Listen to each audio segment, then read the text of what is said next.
नाजरीन अस्सलाम वालेकुम। आप देख रहे हैं पॉइंट वाइज। आप ये जो वीडियो मुलाहिदा फरमा रहे हैं ये किसी डांस किसी मुजरे की नहीं बल्कि ये एक यूनिवर्सिटी की तलबा है जो आप सामने देख रहे हैं। जी हाँ दोस्तों, अगर इससे पहले आप हमारे चैनल पर आ रहे हैं तो हमारे चैनल को लाइक और सब्सक्राइब ज़रूर कीजिएगा और वीडियो को शुरू से लेकर आखिर तक ज़रूर देखिएगा। शुक्रिया।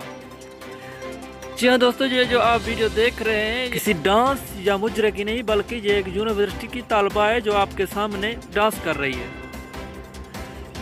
ऐसे ही मुआशरे के तमाम वो लोग जो घर से यूनिवर्सिटी के लिए जाते हैं लेकिन वहाँ दोस्तों के साथ डांस पार्टी शुरू कर देते हैं, जो बाद में नतीजा ये निकलता है कि या तो उनकी वीडियो वायरल हो जाती है या फिर वो खुदकुशी करके मर जाती है।